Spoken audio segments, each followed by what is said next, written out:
Hi, I'm Dave Moses.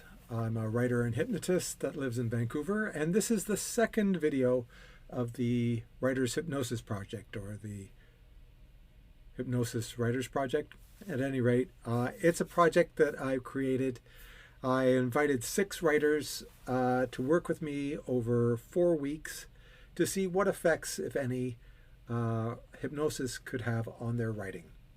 In today's video, it is going to be what we would consider our first week video, where at the beginning of the project I set out a questionnaire in order to get a sort of a baseline of what each of the writers is bringing to the project in terms of expectations, in terms of obstacles that they want to overcome, and also a baseline for the work that they're doing.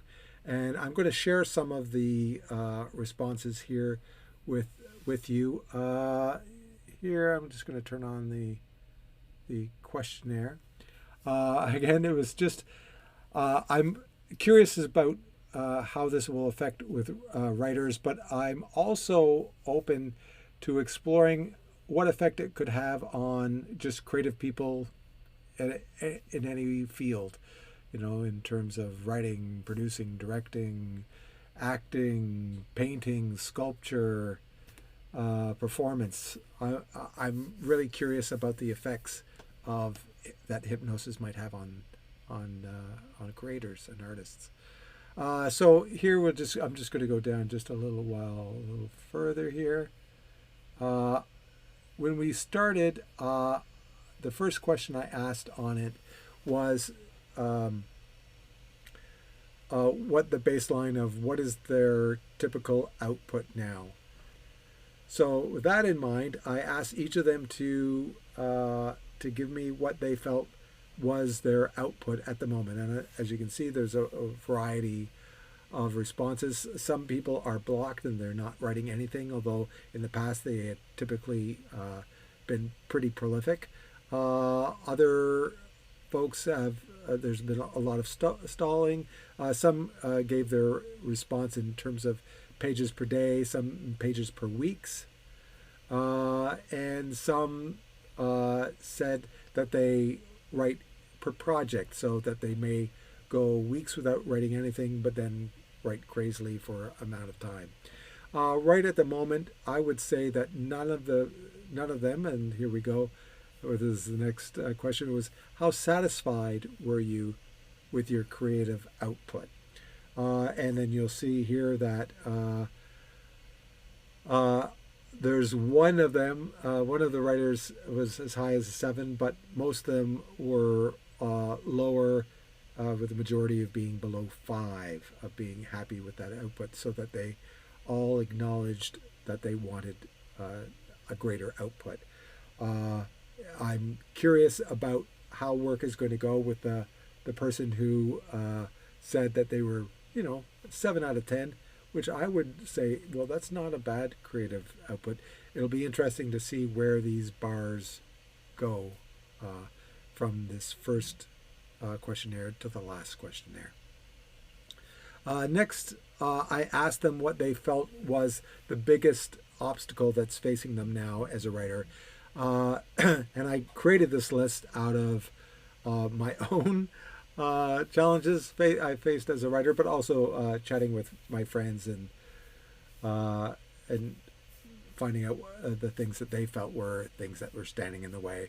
And it's also interesting, I asked them to check as many things from the box as they wanted, and you'll see that the number 1 was, and this surprised me, was imposter syndrome. I thought that was it was very interesting to see that so many of the writers, who are people, these are all creative professionals. They're all people who in some way or another write for a living, that they're paid to write, that they're sort of that they would feel that they're an imposter. And so that led to a lot of questions and discussions around the difference between confidence and imposter syndrome and things like that. So I just note that There is, again, a lack of confidence there was another big one. But the other sort of common theme that emerged was a lack of discipline. So creative block, lack of discipline, lack of confidence, and feeling like an imposter were all sort of big obstacles for them. And the other thing that's interesting is that these are all obstacles that hypnosis, I think, is perfect for dealing with. When I asked them what the biggest obstacle for them to be would be, there's again a lot of a lack of focus, lack of drive, lack of discipline, lack of confidence. So some very interesting responses. And then I asked them what they felt that their biggest creative strength was. I'm hoping that this is something that I'll be able to leverage with them in order to both sort of access that part of them that is plays a big part in that sort of change work that comes with hypnosis, but also just in terms of finding things that they can use for inspiration or build upon as writers and artists. And again, a wide variety here. People, going that they get lots of ideas, they got a unique voice. People that are tenacious, that are passionate about figuring out the why of any creative process. I go, oh, this is terrific stuff. And so that's exciting for me. Also, I'm asking them what they feel is their biggest strength as a person. Again, so that there's something that I could leverage with them. The fact that they are tenacious, they persevere, that they have a unique perspective. And then some people say, want to hear, honestly, I'm not sure. And you know what? I think that's okay. And that's great. And I'll be interested to see how these answers sort of transform over the course of these 4 weeks. Let's see what's next. I asked about their biggest hero creatively and got a very wide range of answers. And I think that wide range of answers also reflects some of their different disciplines that the writers are in.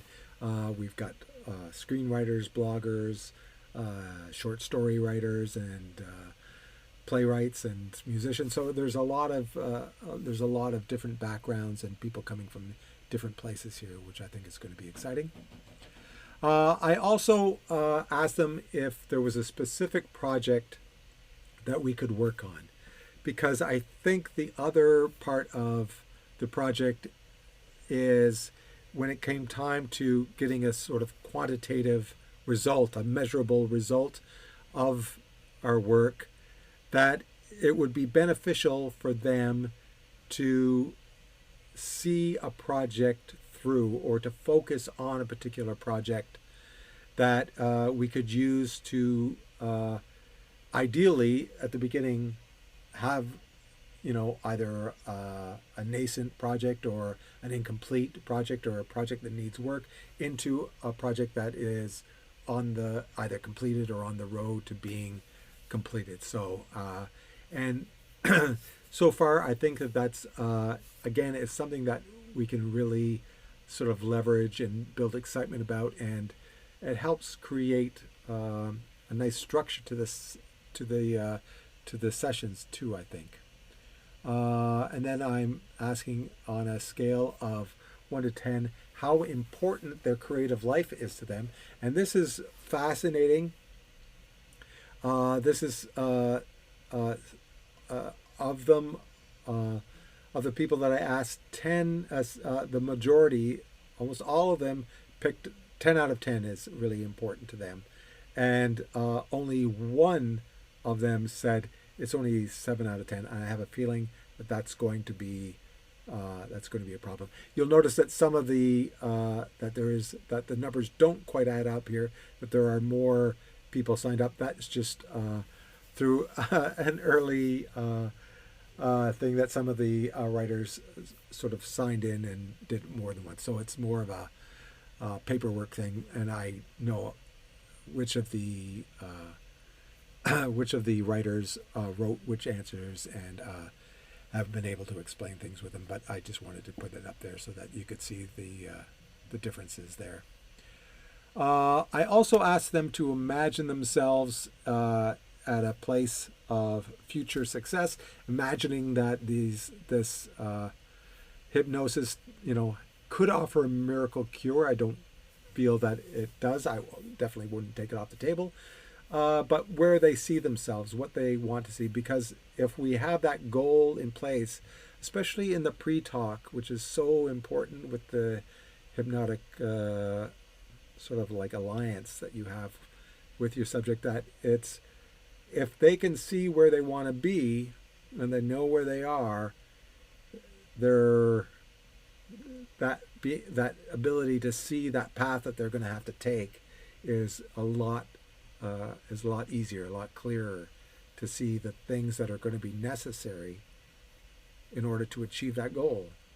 And I think it's a really important part of that early process here. And just for fun, I've also asked them to tell me a bit about their experience with hypnosis. I have performed hypnosis publicly in shows. I've used it I have a magic and mind reading show that I do from times, and I use hypnosis and suggestion in it. But I have to say that the hypnotherapy is a very different experience than the stage hypnosis.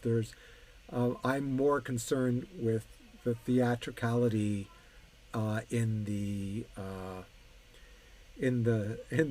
stage shows, and the idea of hypnotizing somebody who has never been hypnotized before. I can't use some of the tricks that are available to stage hypnotists in order to sort of like pre-qualify their subjects. So this has been very, it was a bit challenging for me, but it's been an amazing experience so far, which we'll get to in the next video.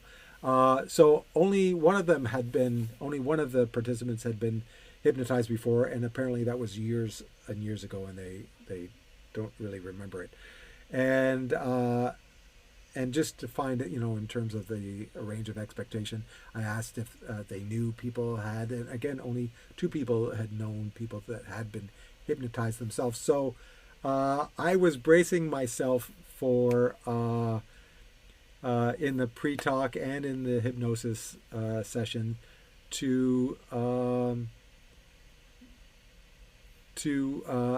arrange my sessions, structure them in such a way to maximize sort of success and expectancy.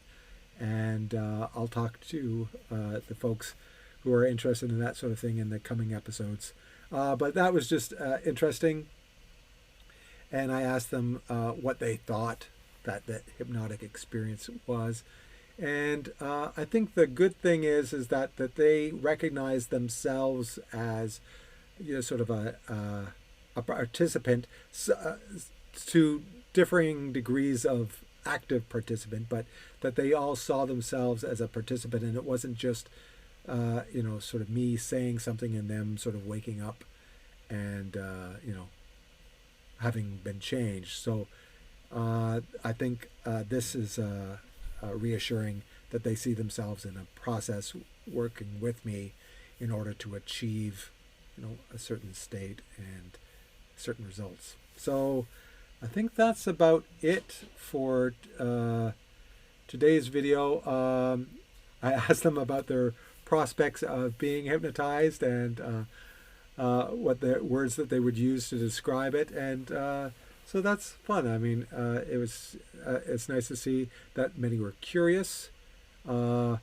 Nobody was anxious, thank goodness, but there was some nervousness around it. and a little skepticism, which is always healthy. And finally, this last question, which I think is probably the most important question, is: are you willing to commit that 60 minutes per week for the next 4 weeks? It's really important to me that the people that are participating in this are really on board, are really committed to themselves as writers, to this experiment, to this process, and exploring what can happen. And I'm really looking forward to seeing what unfolds. So I'll see you next time, and thanks for joining me today. We'll chat soon.